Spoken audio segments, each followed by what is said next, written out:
Hey everyone, welcome back to the Movie Couple channel. I'm Wendy and here is my review for Fly Me to the Moon.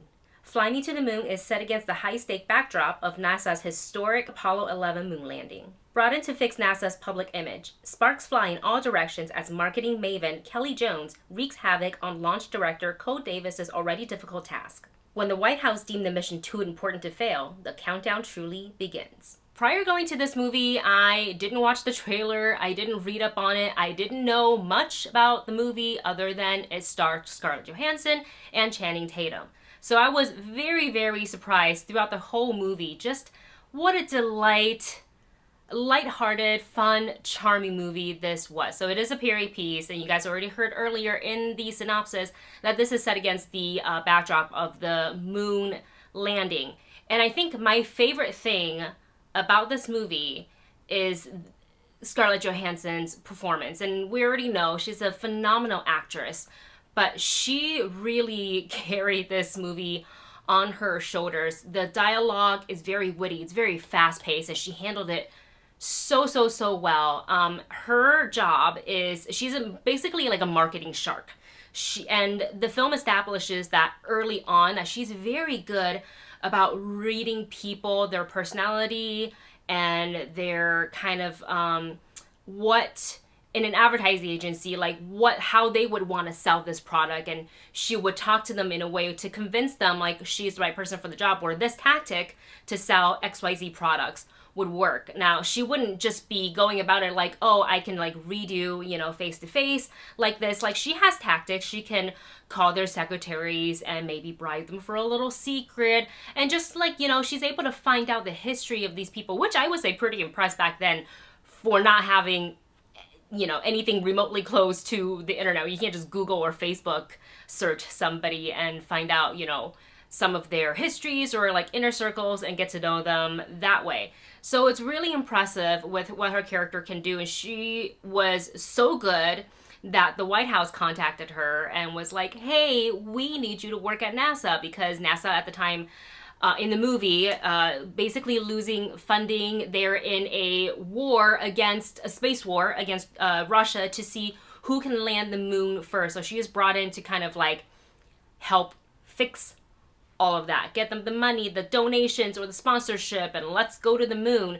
And this pits her against Channing Tatum's Cole Davis, who is the launch director. Now, I like Channing Tatum a lot. He did a movie with, I can't remember the name of it right now, but it's with Sandra Bullock. And it's a romantic comedy as well, like a romantic comedy / adventure. And he was shining so bright in that one. The character's a lot of fun, and I get it's a very different kind of a character. It's more of a flat character, especially in comparison with Scarlett Johansson's character, who is more like, kind of bada bing, bada boom, fast talking, and very, very charming, because it's also a part of her job. But at the same time, you can and I know he can do this, there are ways to make a flat character also as like lovable and likable and hilarious. And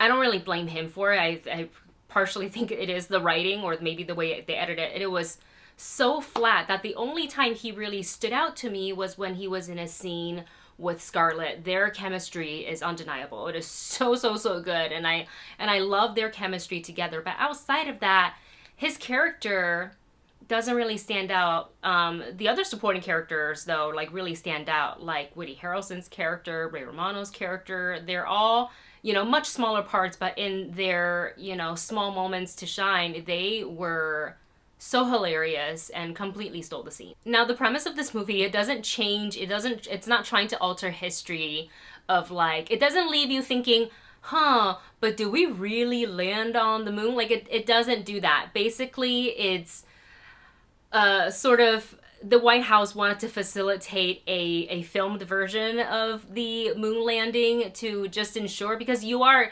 sending astronauts, into space, and what if the camera doesn't work, and if it's not broadcast correctly, because they wanted to live broadcast this, then people can say it's fake. So like, it's a part of Scarlett Johansson character's job, Kelly's job, to kind of facilitate that, but keeping it hush hush. So it's a lot of like hijinks and hilarity throughout. Again, the dialogue and the writing is so good, and that's why you're there to watch. You're not there to watch for like the historical documentation or dramatization of the moon landing. If you want that, and I'm sure there are tons of movies out there where you can find that. So this is a rom-com that is centered around that, kind of jumps off of that, and I think it's really great. I don't feel like I saw a lot of marketing for Fly Me to the Moon, but now that the film is in theaters, I hope word of mouth gets out, and it is a very charming, very entertaining, very fun, very lighthearted film. If you're wanting something that's like a little fun date night watch, this is really, really perfect. My rating for Fly Me to the Moon is check it out. If you've seen the film, let me know your thoughts in the comment section below. Thank you so much for watching. Don't forget to like, share, and subscribe, and I'll see you in the next video.